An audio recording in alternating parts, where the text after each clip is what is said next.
viewers, this is Adubia TV. We have an interesting episode for you on International Women's Day. Today we have in the studio Reverend Mrs. Lilian Addo, who is the United Nations Ambassador and Global President of the International Youth Network for UN Security Council Resolution 2022-15, and also the General Overseer of the Holy Palace Chapel International, and also the Supreme Board Chair of the Models Union of Ghana. She is with us today so that we talk about women empowerment and development. Reverend, you are welcome to the show. Thank you. How are you doing, Reverend? I'm fine, thank you. Okay. Reverend, today is 8th March, International Women's Day, and it's an interesting day for women in Ghana and around the world. So, I would like to talk to you about your childhood memories growing up. How was life like for you? Growing up, okay, thank you very much for having me in the studio, and for all the viewers, I say I'm very honored. I know Adubia, and she's also come a long way. So calling me here on a day like this, I mean, like, it's worth celebrating the empowerment of women. Growing up as a child was very, I always use educated, because I had a strong woman, a mother who would let every day look like a lesson. Every day should be a time where you have to pick something and work at it. Okay. And she was a mother that will not give you your way. You will not have your way with my mother. It's her way, and above all, God's way. So we're very much guided and aligned. Yeah. Okay. So did you grow up in Ghana? Of course, yes. Did you school in Ghana? Mm-hmm. What about your school in the overseas or abroad? Okay, it looks like I have to answer for like my education. Yes. I was born in Ghana at Kolebu. My mom was a nurse. Then we were in Winneba, and we moved back to Accra, Kolebu, and I went to New Hope School. And then from New Hope, I went to St. Mary's, and I went to Fancyman Girls. After Fancyman Girls, I wanted to be an air hostess, so I went to Ghana Airways Training School briefly, and the School of Languages, trying to learn French, so I can be an air hostess. But my parents were like, no, you have to be back in school, because I was very young then. So then I went to One Computers. One was the first computer school in Ghana, where I did some IT, and then from there moved to London Continuum, computer management, information systems, and then came back to Ghana to work. I was Standard Chartered and Blue Chip. I don't see it around anymore, but strong computer programming companies at the time. And then I left, went back to the US to did another degree in entertainment business management, the bachelor's, and then the same Full Sail University. I did my master's in business intelligence. I deferred and I changed it to a master's in legal studies. Okay. And then that's the Washington University School of Law. Okay. I did, and then Lilian, it's enough, it's okay. Yeah. Can we continue? Mm-hmm. Because you've schooled a lot. Yes. Okay, yes. So how did you become a model? I'm not a professional model, but I played with modeling. So that's when I was in school in London. It started, I was telling you this, it started with a photo studio saying I had a pretty face at the time. I'm older now, and they did makeup on me. They realized that they could use my face for pictures and adverts and stuff like that. So that was when the interest started. But I was busy in school, so I didn't really take it serious.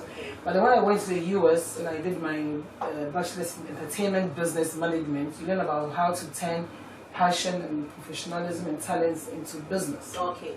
So then when I came back to Ghana, using that to work, having the media place like this and all that, managing talent, I scouted for models using what my experience, training them in that aspect. So then I just loved what models do, and I realized what I went through, even though I didn't take it serious. It was more of me managing talent. I not only deal with models, I have a creative art school where we have actors, models, different talents, musicians and artists and all. So how many years have you been in this, in the modeling agency? I will say that managing an agency started from 2000. I can give myself 10 years or 8 years. Yeah. So now you are part of the board. Yeah. How did you rise to get there? I would say that the initiative started from the Ministry of Tourism when they needed to ensure that as part of the creative arts industry, the models union is also regulated. So I was just lucky to be one of the people that they called. So I called some of the veteran models in Ghana to start the Models Union of Ghana. So we started it under their authority, and then I became the first president. So through that, I decided to just step down to allow other people to take that. So being on the board serving, the industry realized that we needed to have 3 people that will always have an eye on the union to make sure it doesn't collapse. We're changing the board, changing the executives, but these 3 people forms the supreme board. They'll be like the supervisors at the background, making sure that elections are around, good leadership and all that. So I'm not the board chair, I'm the supreme board chair. Yes, the board chair. So you are the background and the operating or managing activities of the management is done by the president and the national executives. We are like the what we say the you see So we the supreme board chair. So like the Queen Mothers. Queen Mothers are in operation, but we have people who put people in as Queen Mothers. Yeah. So we are more like the founders. Yes, and then we are 3 members. The supreme board we are three members. So we make sure that there's always a board chair and there's always a national branding executive taking care of the models. Let's talk about the UN job. What is the role of the United Nations ambassador? And how did you get that job? It's a job, nobody pays me. It's a voluntary activity. Okay, so talking about, it is not something that you get, you earn by your service to the United Nations and the programs and courses that you also do. Okay, for me, how I got into the UN activity started by being identified the UN Resolution 2250 that was adopted by the Security Council. Is something that every young person must know about. And when they saw me do what I was doing, the National Theatre at the time, dealing with models, and they said, there's this resolution that we need people like you to come and help champion in Africa especially. And the resolution talks about young people being placed on the decision-making table and having a voice and being mentored very well. So they thought I could be a good example. And so that's how I started volunteering for that association. And then going to the UN headquarters and networking myself with UN chiefs and stuff, I realized they taught me how I can not only volunteer, but how I can also be a UN ambassador and do more globally. So that was when International Youth Network was birthed. And so it started with you, or it started with them, but you made the International Youth Network started with me. Me, myself and Gabriel, one guy, His Excellency Gabriel, who is in Cameroon. Yeah, we were then volunteering for different UN organizations through WFUNA, that's the World Federation of United Nations Associations. And then we met the overall council head. So it's a long story, but in short, we ended up being given the opportunity to champion the International Youth Network. So that's for the UN Security Council. That is mobilizing young people across the world and getting them, exposing the resolution to them, and letting them know that they can be responsible citizens in their Is it a tedious job? Are you asking me whether it's a tedious job? Yeah. Of course it is a tedious job. But it's interesting because you get to travel a lot. Traveling is not interesting, it's tiring. People want you get to see different places. Yeah, you have the funds and then I mean, like when you are exposed and you're traveling around the world and you're meeting people from different cultures, you learn a lot. So it's good for what I do, because I mentor young people. Everything I do is about mentoring people and educating people. So when you travel and you meet people, it helps. But it's also very tedious, especially being a family person. So how do you combine that with your family duties? Do you get time to cook for your husband? I love to cook. World Annan. Reverend Ambassador World, and then he would tell me you're allowed to cook. And I'm naturally, I told him, like I said, my mom was a very strict woman. You would learn how to cook. even now, I mean, like, I'm lucky to have my husband, and he's the type that he told me the whole of this week don't cook, we are eating outside. And that's new. I've not really had that experience. I'm always cooking, I'm always cleaning, and I still do that. So when you're not around, he can take care of himself. Yeah, well, not, okay, he too, I mean, with his upbringing, he was used to not really being bothered with cooking and sitting at home every day. Okay. So he's the type that when I'm not around, he manages. But the thing is that he's a good cook. So he cooks also? Yeah, he cooks. Sometimes I could be in Ghana, we are together, and he will cook. You'll be surprised, yeah. Sometimes he even cook for his church boys. Before I met him, he was doing that. He will cook and invite all his church boys, workers, and they will come together. And so he's a good cook. Okay, knowing Lilian for about 10 years now, I know you to be very strong, very resilient, well-learned, experienced, and exposed. So how did Reverend get to you? How did he woo you in the first place? I think this question should go to him. This question goes to him. But describing how you see me means that I have to see. Because you're a tough lady. You know. Yeah, I could be tough, but I'm also a woman. And naturally, there's a woman's side of every person that is soft. And then when you see a good man, you can tell. Okay. Like you said, I'm well and I know what I want. And I think I got to a time in my life that I began to love the things of God more than I've always. And I met him on an evangelism field. And that is what I love to do. When I'm not really busy doing anything, all my free time, you see me on the street evangelizing. It's when people see me, I'm like, I saw you, is that real? Yes, but I believe that Jesus is real and doing his work is very important. So meeting him on that field, doing what he does and getting close. I think we got closer because he invited me to his church, his service. And then going to preach there after we met, and he coming to my place, we started getting along. And I also realized that he was a strong person. And yeah, I mean, like it was a back and forth, but eventually I realized that it's worth giving him a chance because he's also a strong man. And now I even call him daddy. And people are like, wow. Yeah, he's a strong man and you can't go wrong with him. Yeah, he's very strict. And I think I needed that in my life. I meet people who think they want to be with me, but they can't tell me when I'm wrong. Sometimes I do because think yourself, it's not about being tough. I think that people see and they think that you should know better. Okay. And then if you know more. Even sometimes there's an advantage, disadvantage. Okay. People assume that if Lilian is doing this, she knows what she's doing. Okay. But I'm human. Yeah. So sometimes I need somebody who can tell it to my face. This time you're wrong. But some men, not because they cannot talk, but they think that this lady is very educated. So she doing it, she knows what to do. Let me just keep quiet and watching. But maybe I'm going the wrong way. So they'll just leave you to have your way. Okay. But secretly, I also like surrounding myself with people who can tell me to my face when I'm wrong. Okay. And everyone is like that. Everybody needs that. He is like that. He will tell you and he will stop you. Hey. Yeah, of course. Not just but you stop you from doing that. He will stop you right now. Wow. You see him like that. He's very strong. Hey. And I don't know. I've told him. It's one of the things I like about him. Okay. Sometimes I don't like it. Most times, I've always been used to having my way. Okay. So having somebody in my life checking me was like, hey, who is this? Hey, slow down, you know. Okay. But sometimes when I listen to him and I slow down, when I realize that I'm also speed. I'm like, you know. So having someone who will slow you down, hey, wait.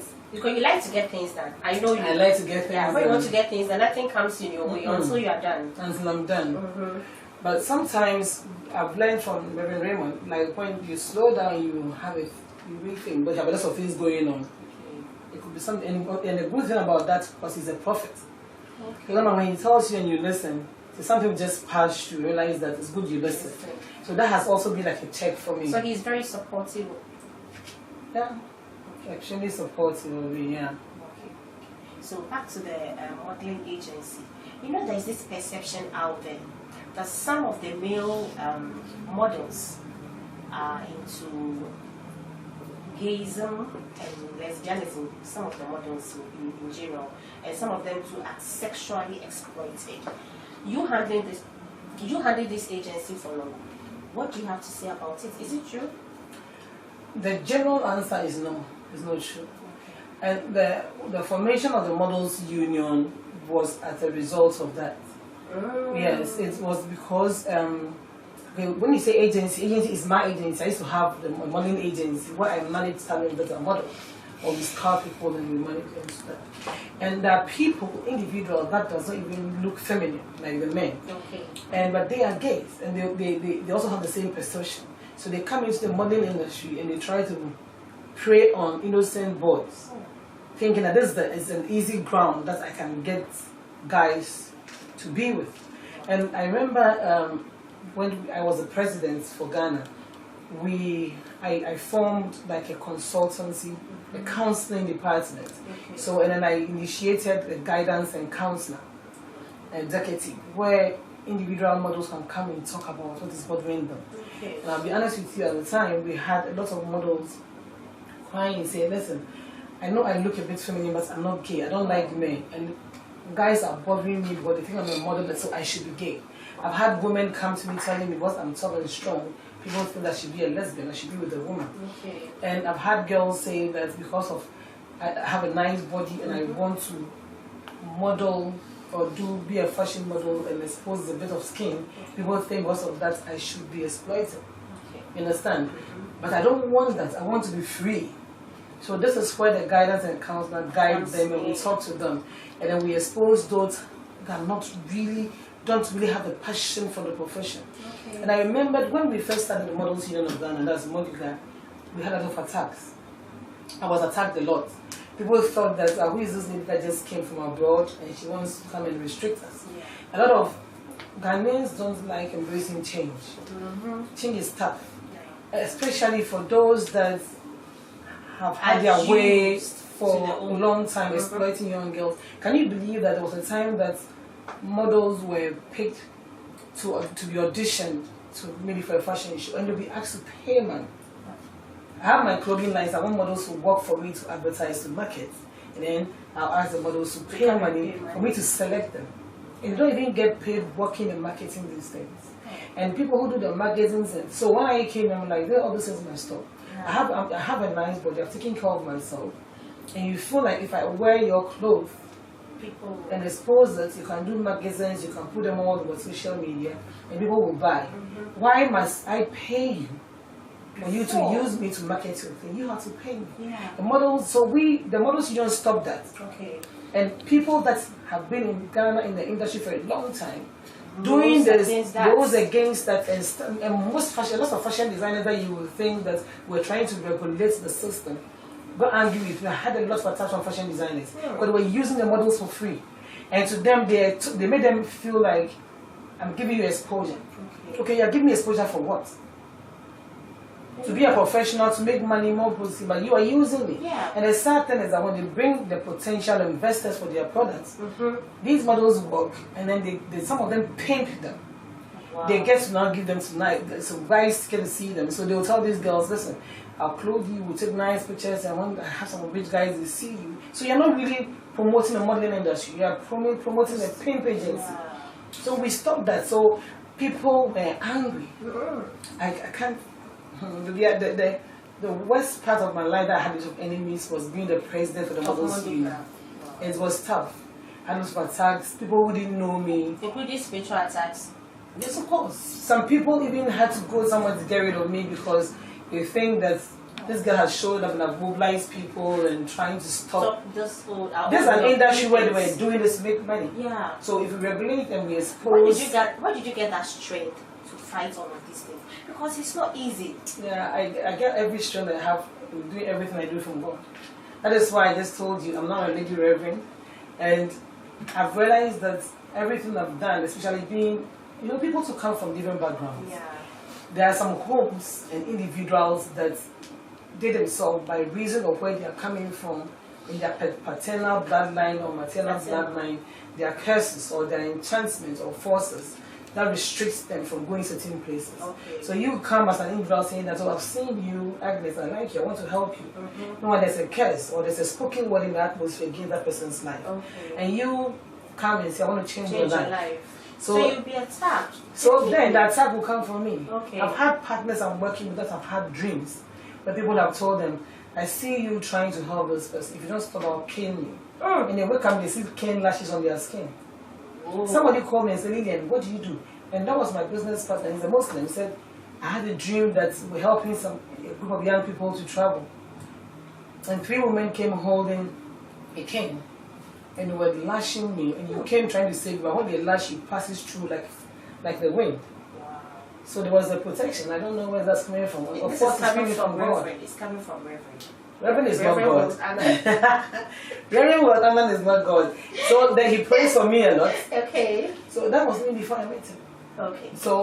But he does all praying for me, and he gives me revelations to be careful and stuff like that. And I pray also a lot. I'm a praying woman. Okay. And when you pray, God listens. So he how do you combine this job with your church activities as the general overseer of the Holy Palace Chapel? How do you do it? Okay, being a general overseer, when they say overseer, it's supervisor. So you delegate roles? Delegate roles, and like I said, I've had a degree in management. Okay. In entertainment, managing talent and all that. So that comes handy. So being somebody that's supervised, overseen, I don't have businesses. So it's just like being a CEO. Okay. So this one is like in a godly environment, making sure everything is done and all that. A lot of pastors introduce themselves as the general overseer and head pastor and all of that. Being a head pastor is the spiritual authority. And that alone too is a lot of work. You are the head pastor, so everything that comes with the church, the spirituality, the pastoral team, everything is a head pastor. The overseer means the instruments and everything is a general overseer, making sure that everybody is doing their work, that supervisor, making sure that everything is on time. Even the pastor is more like part of the management of the pastor. Okay. The pastor is taking care of the branding, everything. Yes, so it's kind of part of my lifestyle. Okay. So it's just like you're doing what you're doing, but this time when you switch here is a church, when you switch here is an office. Okay, so what's the theme for this International Women's Day from UN? Okay, then the theme focuses on an expedite move for every woman, girl, child to be empowered and pushed to have equal rights and opportunities. Yes. But why do you think women are not able to rise in their chosen fields or careers? What are some of the impediments women go through? Because you see some women rising in their career, in their chosen businesses, and all of a sudden you see them like fading. What are some of the challenges? Especially this goes especially to Africa and some part of the Islamic world. And it's because of mindset. You see, for long it has been programmed that men are natural leaders, men are supposed to be at the forefront, women are supposed to, even now, I'm not a Muslim, but we had a program recently with the UN Council with the Islamic Committee, and even taking pictures, arranging, and then we showed gender balance. We wanted the women and the men just to show and have a nice arrangement. I saw a lady walk close to a guy, and the guy said, "Hi," and he rebuked her. You don't qualify to stand by me. Really? And I told the guy, listen, if the woman doesn't qualify, then just get out of the picture. It was someone who pulled down and said, listen. So who qualifies to take a picture? The person that qualifies to stand by are men. She's a woman, she can't stand by. And I didn't know that, it's culture. And for me, my background, where I think that sometimes we have to hold hands, man, woman, and show that, and even when it was an instruction, the man was actually rebuking some of the ladies to stay away.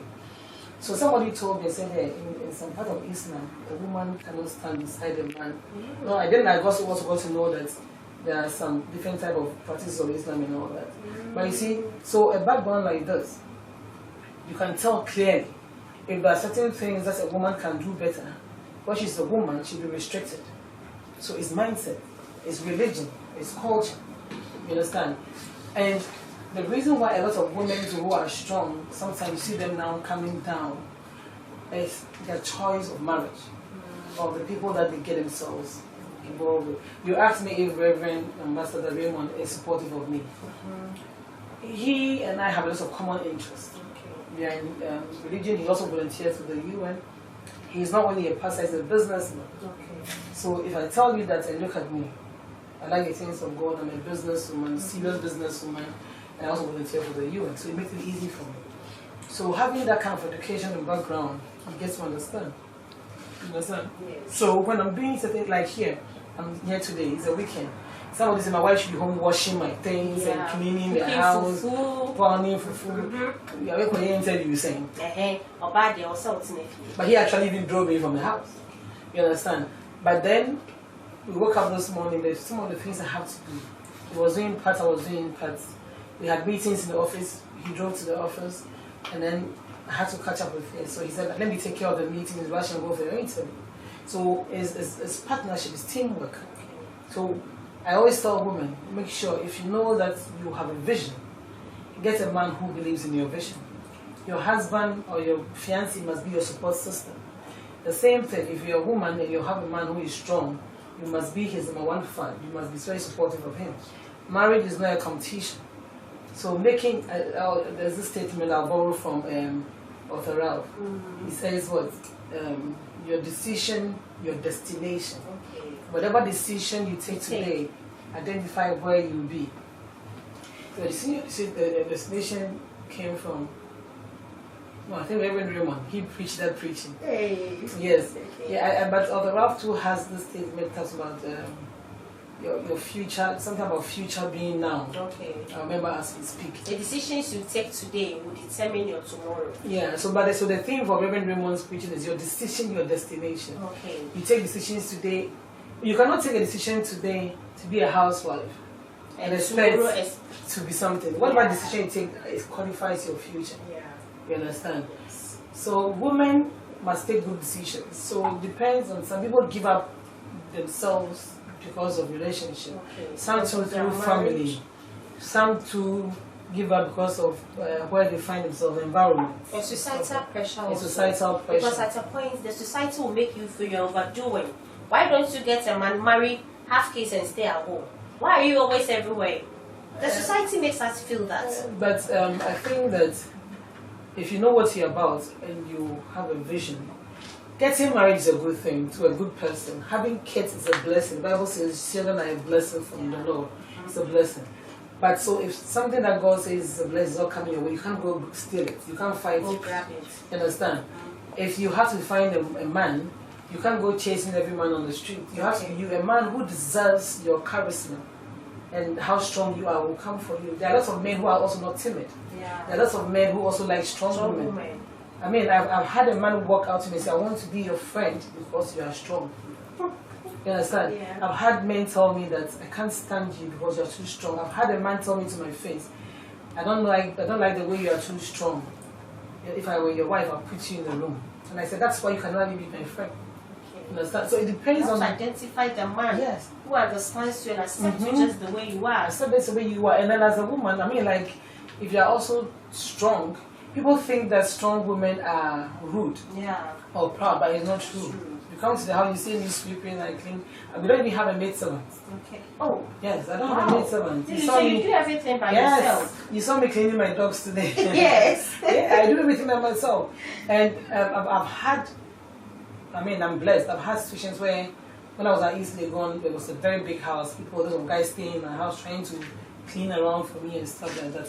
But there are things that, food that I'll have to eat and my husband I have to cook. I don't allow anybody to also cook. You understand? So somebody had come to my house for lunch and asked, so did you really cook? I never knew. You know? Yes. So if being a strong man does not mean that don't cook for your husband. This year we are talking about equality, gender parity. Last year I was awarded an award, gender parity honor at the UN headquarters. Okay. And people were like, wow. Because gender parity talks about equal opportunities for men and women. So if you're getting all these awards, the UN office is recognizing you as a person like this. Yes, you're doing a good job. You understand? So then, imagine that at home, I'm not doing certain things, and I come back and thinking that if I can get this kind of honor from New York, the UN headquarters, then I have to stop taking care of my husband. That equality and the balance you're talking about, and I'm not doing some parts, I'm lacking in an area. You should be able to get married as a woman, work and cook for your wife, your husband, and take care of your home. You should be able to. I don't believe in gender equality where a woman says that I also work, and I can't come back with that. Recently there was something in the news that they said the lady said she can't work and come for more than 8 hours or something and come back and cook for the husband. I think it's wrong. Yeah. It's very wrong.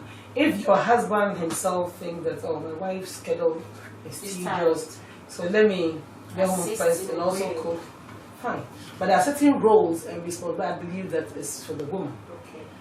For example, if you have a husband like man who doesn't mind eating food kept in the fridge, you can put different dishes and put them in bowls and pack them. He comes home, he can warm it and eat. You can't say that I'm also working hard so that you can also cook. I'm also doing a thing. That's also wrong. Okay. There are things that comes handy with men. I mean, you don't come to the house and see me knocking. Recently, we're doing a renovation in one of our school blocks, carpentry, and the carpenter was messing up. My husband changed his clothes, called two of his church guys, and he did all the carpentry work. Wow. You understand? You will not see me do that. Even if I can do it, I'll not do it. That is the man thing. You understand? If I'm standing there, he said, take the nail from me, I'll pass it. Yeah. So I don't expect you to come to the house and come and see him standing cutting onions. You understand? So when you're talking about Women's Day, gender parity, equality, women getting equal rights and stuff like that, it's not to rub shoulders with our men. It's an education that says that women should be given the right to come out, to expose their God-given talent and their abilities and do what they should break free. Yes. But it's not for every woman to go fight the husband and say, listen, now we are equal. You can never be equal. You can never be equal. Okay, so Lily, let's talk about an incident that happened some years back. It's a bit sensitive, but I would like to ask you. It concerns the late Reverend Patrick Safo. I knew he was a very close friend to you, and then you were all over the place, doing things together, doing God's work together. Unfortunately, we lost him. What really happened on that day? That is extremely sensitive. I know. Yeah, and sometimes I try to judge interviews talking about Patrick, but it's tough. You know, they said somebody dies, you move on, you forget about it. But Patrick was a character that people cannot forget about him. Yeah. So, in trying to, he's gone, let me forget, you can't. I can be sleeping and somebody will send me videos. I'm just watching Patrick on DSTV, on, he was a movie actor too. I'm just watching him when they'll be sending it to you. You can be there and then Facebook will remind somebody or something, and then everybody thinks I have to see it. So, as much as it's very emotional. But the lesson I'm getting from that is that if somebody would just die, you know, his death was sudden. He died on a Saturday like this, at 2:30 p.m. And the sad thing is that I was standing by him when he died.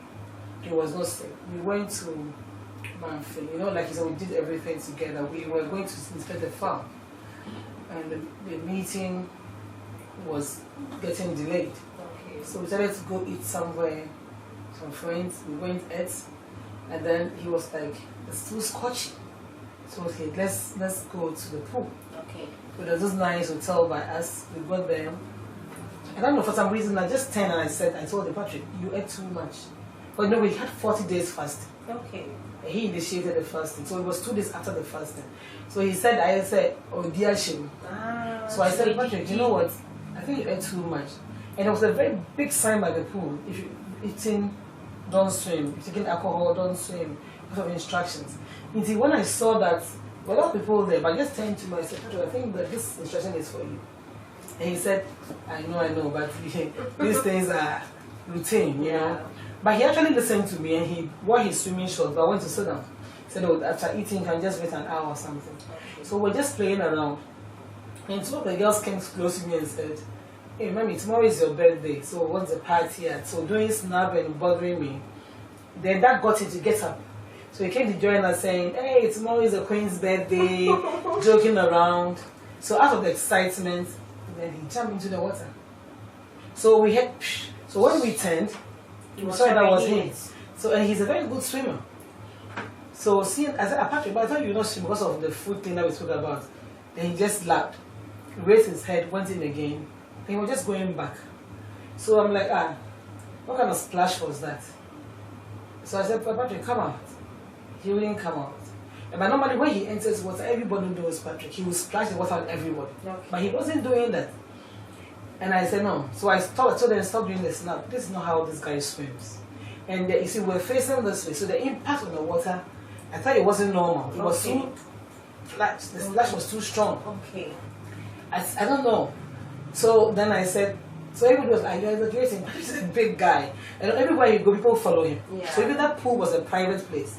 You know, it was a bigger pool, but we went to the back where like people cannot come. Go to Teacher Kofi. His name was Teacher Kofi on screen. Teacher Kofi. So people saw that he was swimming. So one guy called another person. He came asking him questions and stuff. So one guy came and said, Madam, I'm not Teacher Kofi because Penny, he's entered water in your water. I said, no, we go to Addo all the time. I know how this is not swimming. He's like, he's not badly showing the hand, and the water is kind of. And then he would lift up his head and go back. So let's check it out. So, I should leave him alone. I said, no. Hey. So I started running around the pool. Okay. I realized that he was going down. Then they realized that I was right. You know, if they had listened to me from the beginning. So one of them tried to dive in to just grab him. They realized that he was drinking water. And then, not knowing, unfortunately, the people that were trying to give him funds couldn't even swim. I'm telling you, I was sure this, and I ran crossing streets on the Manfi Road. So there was a funeral. I burst into the funeral. I said, listen, can somebody come help? So the funeral was stopped. People in black diving the water. When they came, they brought him up, trying to do CPR. The water was coming, and the soup, the fufu, was coming from his nose. So can realize that he has aspirated. You know, when you eat too much pepper and you know they were doing ginger and all the soup, thing was coming from his nose. So I told them, let's rush him to the hospital. So they put him in the car that we took. I was alone with him at the back. The driver and other cars were following us. We got to the hospital. They said he was there. Oh. And all of that within 10 minutes. Somebody standing by you within 10 minutes. Jumping, is your birthday tomorrow, enter water, come out, 5 minutes. They said he's dead. You can imagine what I did. I called every pastor, you know. Oh. You should pray. There are testimonies everywhere. People die and they come back to life. I just couldn't believe. I couldn't believe I didn't accept so the police came to pick me from the body. I couldn't work out. It's a very emotional and painful death, you know. But during the post-mortem and thing, they realized there was lots of water in his lungs, you know, when he entered. Yeah. And there was a lot of cracks on the forehead. Meaning that, and then we realized, and the hotel too had cameras. Okay. So we realized that where he went to stand jump and he jumped, it was like 5 feet. Okay. And Patrick is 5'8". So he jumped and said he was diving. So what I thought I had flashed, that I thought. So during the burial, you can see that. So we had to do lots of makeup, lots of cracks. And what we are heard later, if there was a lifeguard there that even had saved him after the splash, his brain would have damaged because he had a crack. So, but I told you he's a very good swimmer. Yeah. So the ability for the brain for him to swim was off. You understand? Yeah. So he would have, like Dr. Lamentator would put it, become a dummy. Okay. So like God, in a vegetative state. Because there were lots of cracks here around the scalp. So then he would not be able to be normal again.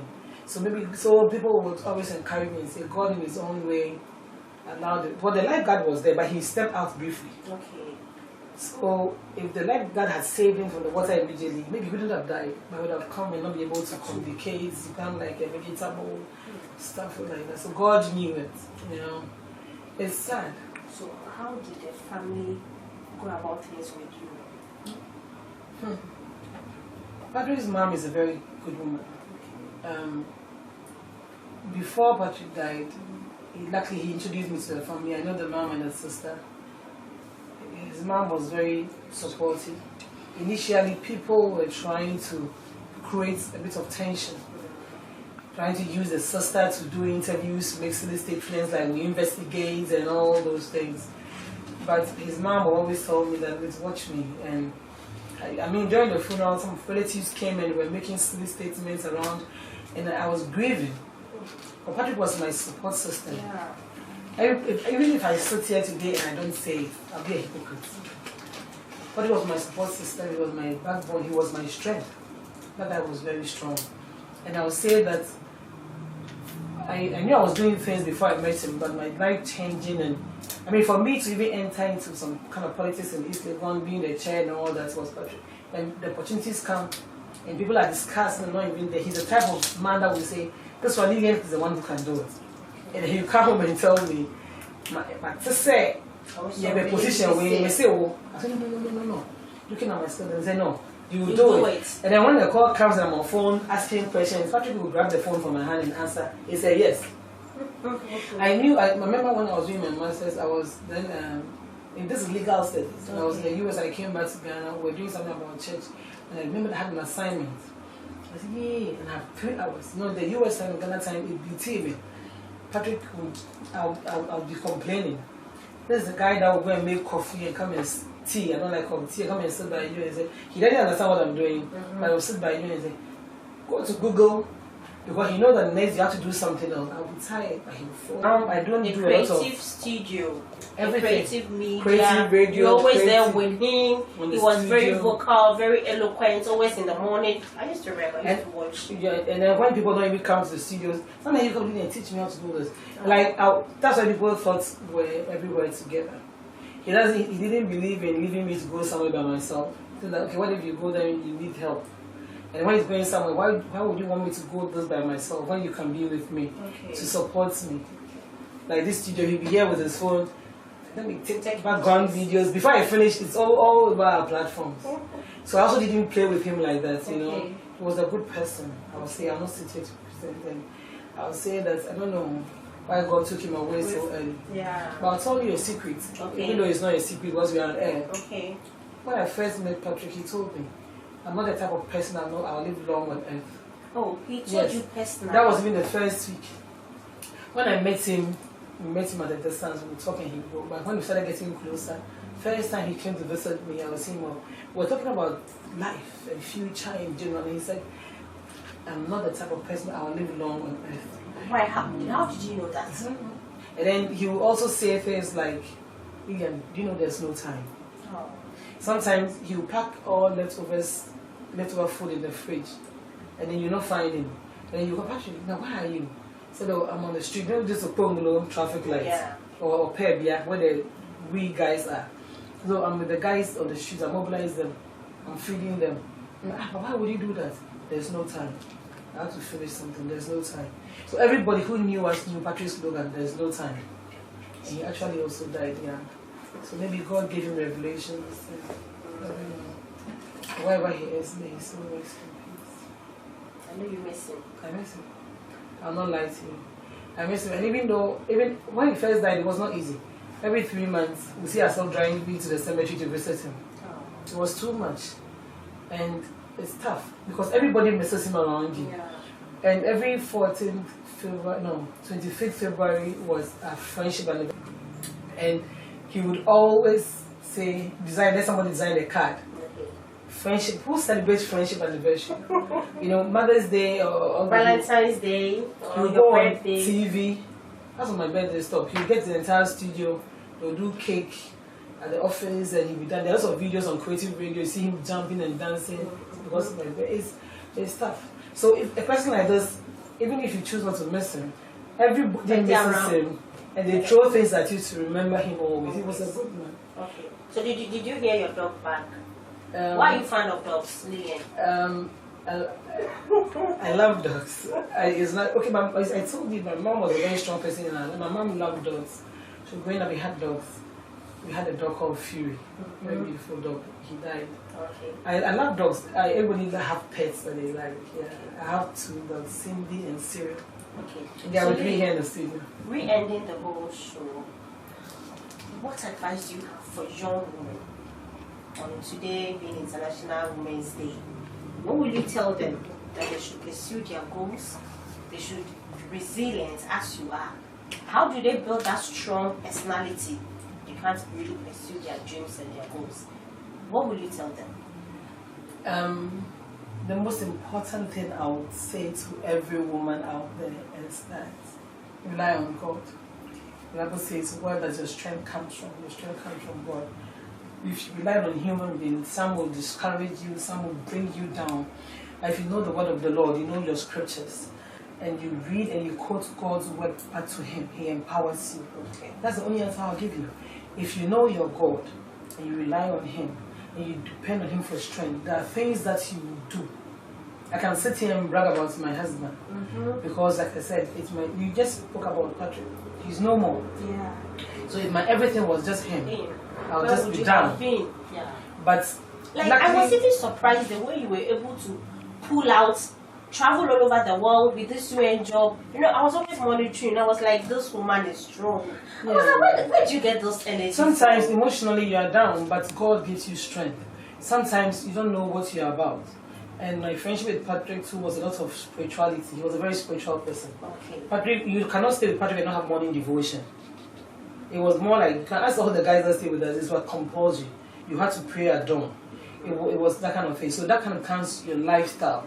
So he's no more. But the culture of praying and knowing God on your own becomes part of you. And I say that God takes care of His own. Patrick is gone. And God brought me Reverend Raymond. Yeah. And this is another character that is mind-blowing. Okay. I want to give him a very special shout-out. Hey, Addo. Yes, I love my husband. He is a good man. Okay. I mean, he is a very good man. Okay. He's very supportive of me. In the house, you see him taking care of animals. He's doing this. You see him waking me up. When I'm going somewhere, he can come. Meet a woman. What dress are you wearing? Yes. He's that type. Are you not going to do your hair? You know me, I'm not too much of makeup. Hair, makeup things. Yeah. What are you doing to your hair? What are you wearing? I can be there. He will send me pictures. I saw these clothes. They are nice. This is the kind of man I'm married to. Okay. And sometimes when I'm traveling, people want me to travel. People are cheating, doing this. This person is the person for me. Okay. He has my back. He's always with me. Okay. So my advice to young women, make sure that you have a vision. You know where you are going first. And when a man comes to your life like that, he can compliment you. Okay. You understand? And if you know your God, you know, men can also be troublesome. Yeah. When they are becoming naughty, you don't fight them. You don't nag, you don't complain. Go on your knees and be a prayerful woman. That is the only solution. Okay. We cannot be equal with men like that. Yeah. That you want to rub shoulders with a man and fight your man and be the same. As a woman, be submissive. But even the Bible says a man, what? Will love his wife. Yeah. Jesus The Christ, woman will submit to and the him. woman will submit. Women, our mouth is prayer. But when you do that and getting your man angry, just say sorry and sober down, and he will love you more. But put God first. Like in all the areas, in your academics, in your school, in your work, in your marriage, if God is out, you fail. So, what's your next program for the UN Ambassador Volunteerism? Right? Is that it? So, if anybody wants to join, what are they supposed to do? Okay, on my own, I'm a UN ambassador. Okay. I work for the UN with different COSOC, I'm sure you know COSOC, accredited or consultative organizations all over the world. And then I'm also the president for the International Youth Network. So that's my direct responsibility, mobilizing people. So anybody watching you, if you want to be part of the International Youth Network, depending on the country you are, if you reach out, they reach out to you or they can reach out to me, we can let them know who the country head is. Okay. And depending on their region, they can register. I mean, here in Ghana, Emmanuel is the country head. We have different teams, and we have cultural diversity, religious tolerance. If you're Muslim, traditionalist, Christian, you can come. If you're in school, academy, we have campus clubs. You're watching me and you want to be part of a campus club, just get in touch with us. We have different leadership, we assign you, and then you can be part of the global network. Okay. Yeah. So in terms of the media school, when are you starting? What are some of the courses you're offering, and then how can you locate you? My husband and I own Creative Arts College of Ghana. It was birthed from creative entertainment, where we have the creative radio, like here, the creative TV. But like a lot of people come and they want to do whole stage, but they are not really professionals. So we had a part that was training them, so that built the school. So we do broadcasting. If you want to interview, somebody wants to be in your shoes, somebody wants to read news. We have the photographers, media, acting, modeling, and now it has expanded. We have people coming in and say, I want to, like last week somebody called me and said, the creative art school, I want to teach people how to do slippers and stuff like that. So anything that is creative, and the slogan is, become the star you are. So want to be a star using being creative. Come to the Creative Arts College. Okay, my last question. do you get time to really sleep? Like, do you sleep? The answer is no. So what do you do? The answer is no. And I have two people that are always on me. Lilian sleep. Shout out to her. Because 1 o'clock, you're online. 2 o'clock, you're online. Yeah. Just like me, I'll be online and Lily. On down. So what are you also doing all the time? Oh, just arranging things. We are the same. We are what Adwoa. So honestly, I don't sleep. I'll be honest, I'm working on that. Sometimes my husband will sleep and will say, you can sleep.